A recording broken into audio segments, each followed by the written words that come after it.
السلام علیکم۔ آج پیر ہے، مارچ کی 28 تاریخ۔ پاکستان میں سر شام کے 7، بھارت میں 7:30، اور یہاں ہمارے اسٹوڈیوز کی گھڑیوں میں صبح کے 10 بج رہے ہیں۔ وائس آف امریکہ واشنگٹن کی اردو سروس سے میں ہوں خالد حمید، خبروں کے ایک بلیٹن کے ساتھ۔ پاکستان کی قومی اسمبلی میں قائد حزب اختلاف شہباز شریف نے وزیر اعظم عمران خان کے خلاف عدم اعتماد کی تحریک پیش کر دی ہے۔ ڈپٹی اسپیکر قاسم سوری کی زیر صدارت قومی اسمبلی کا اجلاس شروع ہوا تو اجلاس کے ایجنڈے پر سر فہرست عدم اعتماد کی تحریک اپوزیشن نے پیش کی۔ قرارداد کے متن کے مطابق ایوان کو وزیر اعظم عمران خان پر اعتماد نہیں رہا۔ قومی اسمبلی میں عدم اعتماد کی تحریک پیش ہونے کے بعد اسپیکر نے اس پر بحث کے لیے خیال کیا جا رہا ہے کہ اجلاس 31 مارچ شام 4 بجے تک کے لیے ملتوی کر دیا۔ وزیر مملکت برائے اطلاعات فروخ حبیب نے کہا ہے کہ وزیر اعلیٰ عثمان بزدار نے اپنا استعفیٰ وزیر اعظم کو پیش کر دیا ہے، اور وزیر اعظم نے چودھری پرویز الہی کو پنجاب کا وزیر اعلیٰ نامزد کرنے کا فیصلہ کیا ہے۔ فروخ حبیب نے ایک ٹویٹ میں کہا کہ چودھری پرویز الہی کی وزیر اعظم عمران خان کے ساتھ ملاقات ہوئی، جس میں تمام معاملات طے ہو گئے ہیں۔ وزیر اعظم عمران خان کے معاون خصوصی برائے سیاسی روابط شہباز گل نے دعویٰ کیا ہے کہ پاکستان تحریک انصاف چودھری پرویز الہی کی وزیر اعلیٰ پنجاب کے امیدوار کے طور پر حمایت کرے گی۔ شہباز گل نے اپنے ایک ٹویٹ میں یہ دعویٰ بھی کیا ہے کہ مسلم لیگ قاف نے وزیر اعظم کے خلاف عدم اعتماد کی تحریک میں حمایت کا اعلان کر دیا ہے۔ افغانستان میں طالبان نے نجی ٹیلی ویژن اسٹیشنز کو وائس آف امریکہ اور British broadcasting corporation BBC کے نیوز پروگرام دکھانے سے روک دیا ہے۔ طالبان کی جانب سے یہ پابندی ان پابندیوں کا حالیہ تسلسل ہے جو گزشتہ اگست سے ان کے اقتدار سنبھالنے کے بعد سے افغان میڈیا پر اظہار رائے کی آزادی کو دبانے کے لیے لگائی گئی ہیں۔ وائس آف امریکہ نے طالبان کی جانب سے اس کے پروگرام آف ایئر کرنے کی مذمت کی ہے۔ VOA کی قائم مقام ڈائریکٹر یولانڈا لوپیس نے اتوار کو جاری ایک بیان میں کہا ہے کہ ہم طالبان سے مطالبہ کرتے ہیں کہ وہ اس پریشان کن اور افسوسناک فیصلے پر نظر ثانی کریں۔ یولانڈا لوپیس نے کہا کہ طالبان مواد پر جو پابندیاں لگانے کی کوشش کر رہے ہیں وہ اظہار رائے کی آزادی کے خلاف ہے، جو افغانستان کے عوام کا حق ہے۔ VOA افغانستان میں اپنے افغان پارٹنر طلوع نیوز اور شمشاد TV کے لیے افغانستان میں بولی جانے والی 2 اہم زبانوں پشتو اور دری میں آدھے گھنٹے کا نیوز بلیٹن تیار کرتا ہے۔ یہ بلیٹن ہفتے میں 5 روز تیار کیا جاتا ہے۔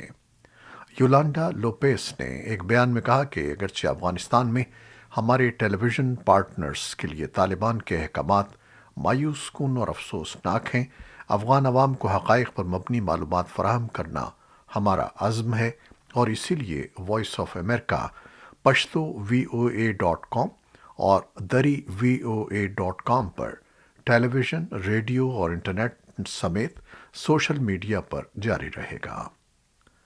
دوسری جانب BBC ورلڈ سروسز میں ہیڈ آف لینگویجز نے بھی طالبان سے مطالبہ کیا ہے کہ وہ ان کے نیوز بلیٹنز پر پابندی فوراً ہٹائیں۔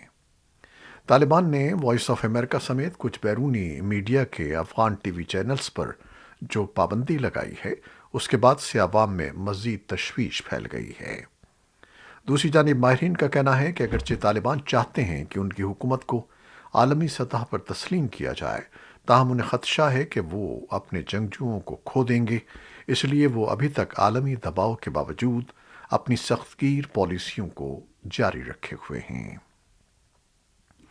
اقوام متحدہ کی سلامتی کونسل نے افغانستان کے طالبان حکمرانوں کی جانب سے لڑکیوں کے ہائی اسکول کی تعلیم تک رسائی سے روکنے کے فیصلے پر گہری تشویش کا اظہار کیا ہے، اور گروپ سے مطالبہ کیا ہے کہ وہ بغیر کسی تاخیر کے طالبات کے اسکول دوبارہ کھولیں۔ اقوام متحدہ کی طرف سے اتوار کو ایک بیان میں کہا گیا ہے کہ سلامتی کونسل کے ارکان نے لڑکیوں سمیت تمام افغانوں کے لیے تعلیم کے حق کی توثیق کی ہے۔ امریکی حکام نے جمعے کے روز کہا کہ امریکہ نے دوحہ میں طالبان کے ساتھ ملاقاتیں اس فیصلے کی وجہ سے اچانک منسوخ کر دیں جو اہم اقتصادی مسائل کو حل کرنے کے لیے کی جا رہی تھیں۔ سلامتی کونسل نے افغانستان کے لیے اقوام متحدہ کی خصوصی نمائندہ ڈیبرا لیون سے کہا کہ وہ اس معاملے پر متعلقہ افغان حکام اور اسٹیک ہولڈرز کے ساتھ بات چیت کریں اور پیش رفت کی رپورٹ دیں۔ امریکہ کی خصوصی ایلچی رینا امیری نے طالبان کے مرد سرپرست کے بغیر خواتین کے سفر پر پابندی کے فیصلے پر رد عمل کا اظہار کرتے ہوئے کہا ہے کہ طالبان کو خوف کے بجائے امید کا کلچر تشکیل دینا چاہیے۔ انہوں نے ٹویٹ کیا کہ افغان خواتین اور لڑکیوں کو دبانا گورننس کا متبادل نہیں ہے۔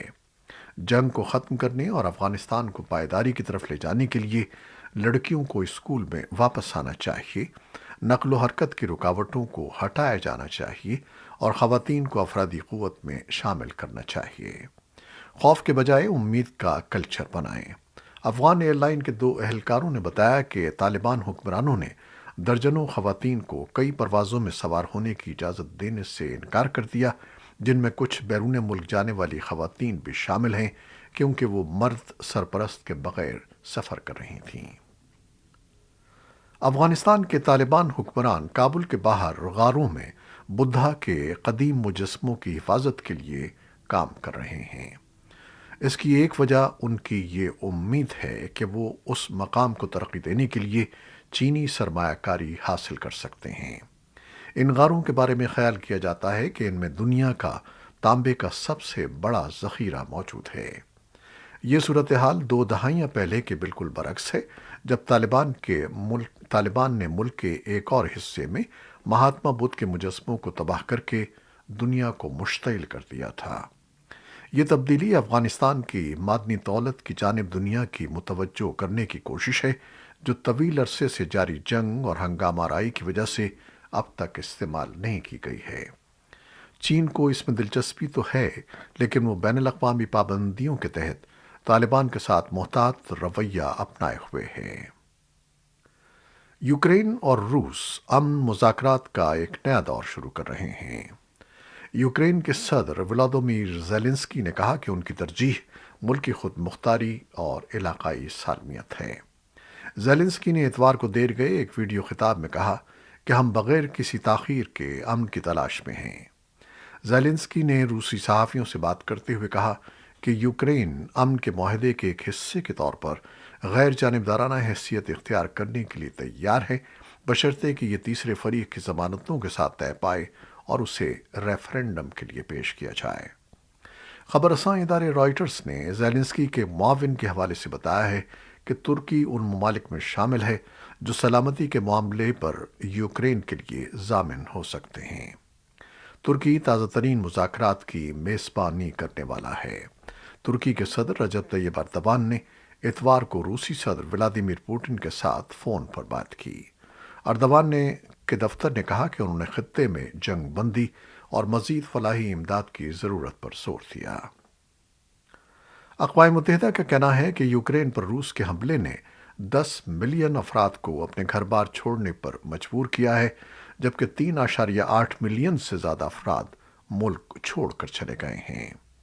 برطانیہ کی وزارت دفاع نے پیر کے روز کہا کہ یوکرین میں روسی افواج کے انداز میں گزشتہ روز کوئی خاص تبدیلی نہیں آئی اور یہ کہ روسی افواج کی رفتار اور مورال کی کمی کی وجہ سے رکاوٹ پیدا ہوئی ہے۔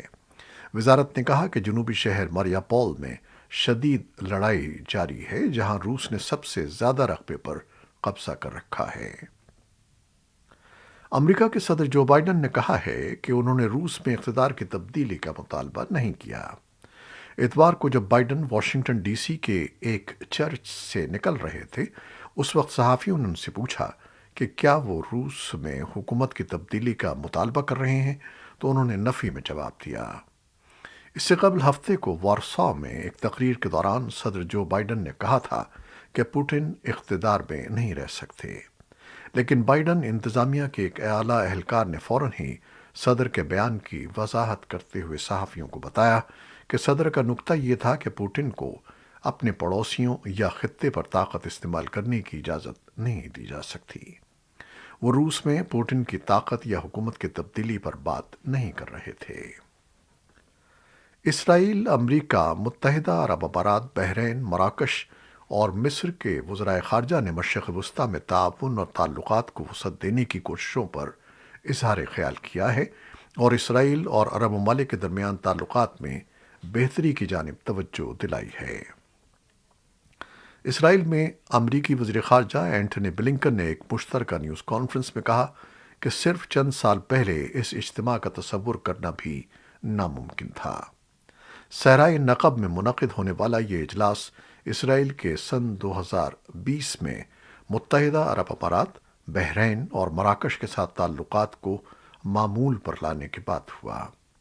اسرائیلی وزیر خارجہ یائر لیپڈ نے کہا کہ مذاکرات مستقل بنیاد پر جاری رہیں گے۔ بلنکن نے سن 2020 کے معاہدوں کے بعد سے سفارتی اور اقتصادی تعلقات کے فروغ کے طریقوں کے بارے میں بات کی، جس میں تعلیم اور طب پر تعاون بھی شامل ہے۔ انہوں نے کہا کہ امریکہ ایک ایسے عمل کی بھرپور حمایت کرتا رہا ہے اور کرتا رہے گا جو اس خطے اور اس سے باہر صورتحال کو تبدیل کر رہا ہے۔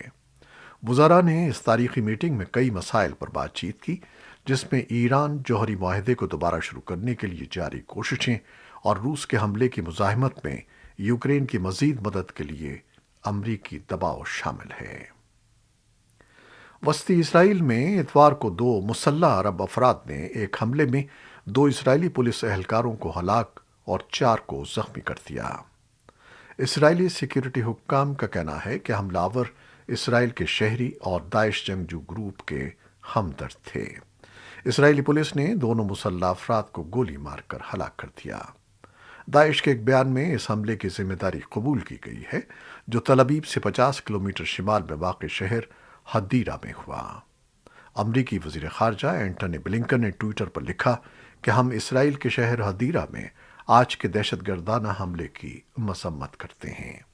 ان کا کہنا تھا کہ تشدد اور قتل کی ایسی بلا جواز حرکتوں کی معاشرے میں کوئی جگہ نہیں ہے۔ کورونا وائرس سے متعلق خبریں۔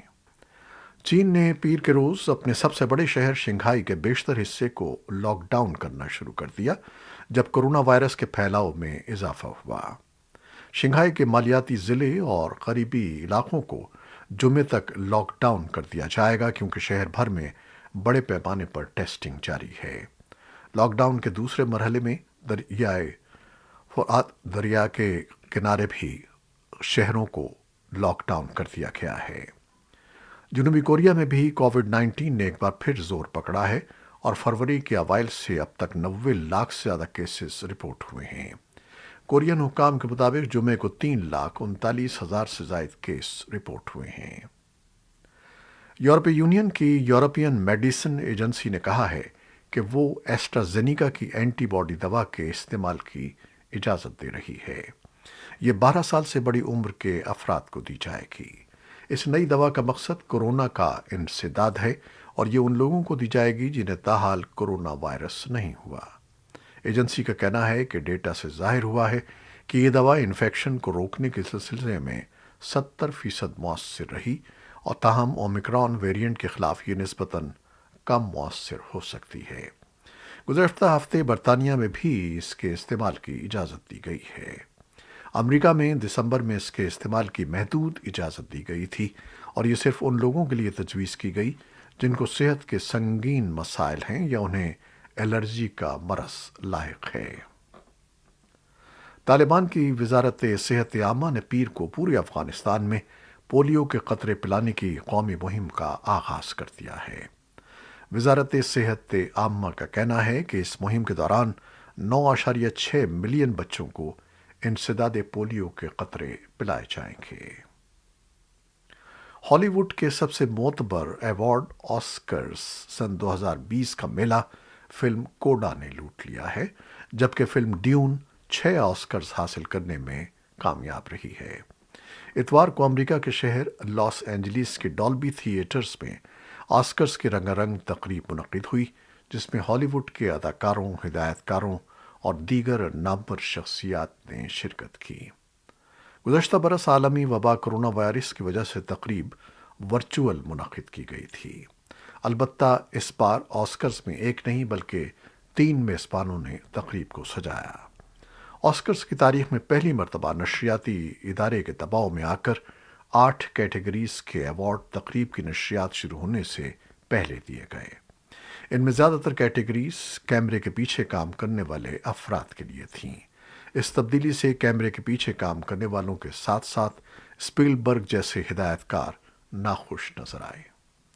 یہ تھیں وہ خبریں جو فیس بک لائیو پر ہم نے آپ کے لیے پیش کیں۔ ہماری ویب سائٹ، یوٹیوب اور پوڈ کاسٹ پر یہ بلیٹن پوسٹ کر دیا جاتا ہے۔ آپ ہمارے بلیٹن کو شیئر کرتے ہیں اور اپنے کمنٹس میں اپنی محبتوں اور اپنی رائے کا اور اپنی دعاؤں کا اظہار کرتے ہیں، جس کے لیے ہم انتہائی مشکور ہیں آپ کے۔ اپنی ان محبتوں کو جاری رکھیے گا۔ خالد حمید کو اب اجازت دیجیے گا۔ اللہ حافظ۔